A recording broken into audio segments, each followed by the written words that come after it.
शरीर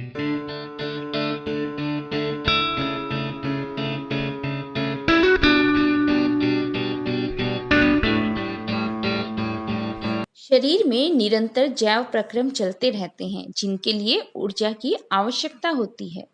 यह ऊर्जा एक जटिल प्रक्रिया से उत्पन्न होती है जिसे श्वसन कहते हैं। तो स्टूडेंट्स, श्वसन क्या हुआ? एक ऐसी जटिल प्रक्रिया जिसमें वायुमंडलीय ऑक्सीजन शरीर के अंदर प्रवेश करती है और शरीर में संचित खाद्य पदार्थ और भोजन का ऑक्सीकरण करके कार्बन डाइऑक्साइड, जल और ऊर्जा बनाती है। यह ऊर्जा एटीपी, एडिनोसिन ट्राइफॉस्फेट के रूप में संग्रहित हो जाती है और आवश्यकता अनुसार इसका उपयोग कर लिया जाता है। लेकिन कार्बन डाइऑक्साइड और जल शरीर से बाहर निकाल दिए जाते हैं। तो साधारणतः श्वसन क्या है? ये सांस लेना, जैसे ऑक्सीजन का शरीर के अंदर प्रवेश करना और कार्बन डाइऑक्साइड का शरीर से बाहर। श्वसन में बाह्य श्वसन का मतलब क्या है कि जब इंटरेक्शन फेफड़ों और ब्लड के बीच में होगा, यानी फेफड़ों की ऑक्सीजन ब्लड के अंदर एंटर करे और ब्लड की जो कार्बन डाइऑक्साइड है वो फेफड़ों में चली जाए, तो ये बाह्य श्वसन है। आंतरिक श्वसन, जब इंटरेक्शन करने वाली यूनिट रुधिर और उत्तक हैं, टिश्यू हैं, जब रुधिर से ऑक्सीजन उत्तक में प्रवेश करे या उत्तक से कार्बन डाइऑक्साइड रुधिर में प्रवेश करे तो यह आंतरिक श्वसन है। कोशिकीय श्वसन, कोशिका के अंदर होने वाले श्वसन को कोशिकीय श्वसन कहते हैं। कोशिका में उपस्थित खाद्य पदार्थों का ऑक्सीकरण होने से उसके अंदर ऊर्जा उत्पन्न होती है। यह ऊर्जा कोशिका के द्वारा विभिन्न कार्य करने में उपयोग की जाती है। ऑक्सीजन की उपस्थिति और अनुपस्थिति के कारण श्वसन दो प्रकार के हैं। एरोबिक ऑक्सीश्वसन, जब ऑक्सीजन पर्याप्त मात्रा में है तो उस समय ग्लूकोज जीव द्रव्य में उपस्थित एंजाइमों की सहायता से पायरुविक अम्ल में परिवर्तित होता है, जहां पर पायरुविक अम्ल माइटोकॉन्ड्रिया में कार्बन डाइऑक्साइड, जल और ऊर्जा का उत्पादन करता है। एनारोबिक श्वसन यानी अनॉक्सी, जब ऑक्सीजन अनुपस्थित होती है तब इथेनॉल, कार्बन डाइऑक्साइड और ऊर्जा उत्पन्न होते हैं। इस समय उत्पन्न ऊर्जा का जो अमाउंट है वो ऑक्सीजन में उपस्थित ऊर्जा की मात्रा से हमेशा कम होता है। और एक तीसरी स्थिति आती है जब ऑक्सीजन का अभाव होता है, जैसे हमारी पेशियों में, तो उस समय लैक्टिक अम्ल और ऊर्जा का निर्माण होता है। एनारोबिक श्वसन किण्वन प्रक्रिया से भिन्न होता है।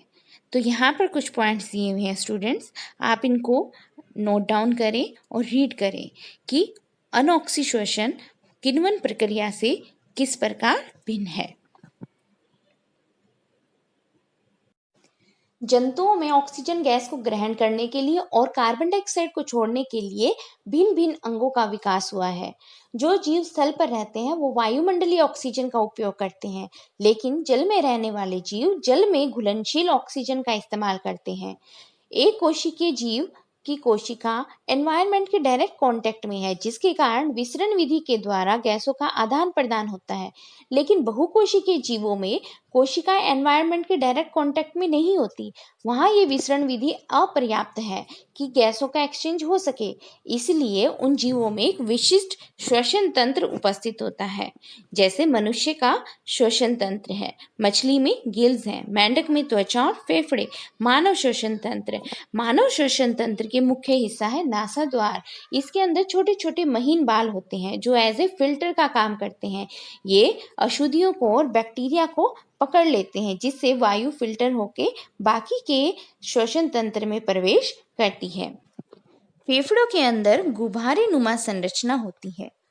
ये गुब्बारे नुमा संरचना कूपिकाएं और एल्वियोली कहलाती हैं।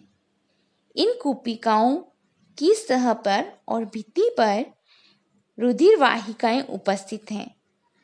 इन कूपिकाओं की सतह से ही गैसों का विनिमय होता है।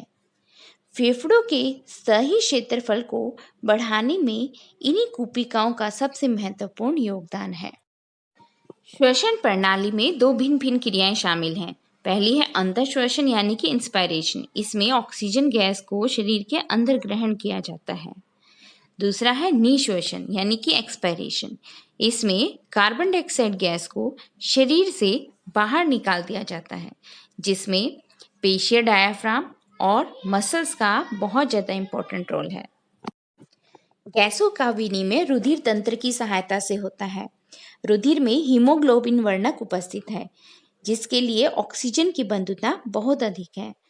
97% ऑक्सीजन इस हीमोग्लोबिन के साथ घुलकर शरीर के विभिन्न हिस्सों तक पहुंचती है और बची हुई 3% ऑक्सीजन प्लाज्मा के साथ। कार्बन डाइऑक्साइड में 7% कार्बन डाइऑक्साइड प्लाज्मा के द्वारा, 70% बाइकार्बोनेट के रूप में और 23% कार्बन डाइऑक्साइड हीमोग्लोबिन के रूप में शरीर के विभिन्न हिस्सों से ग्रहण करके फेफड़ों तक पहुंचाई जाती है। श्वसन तंत्र में श्वसन का नियमन भिन्न भिन्न केंद्रों से किया जाता है, जिसके मुख्य हिस्से हैं मेडुला और पॉन्स।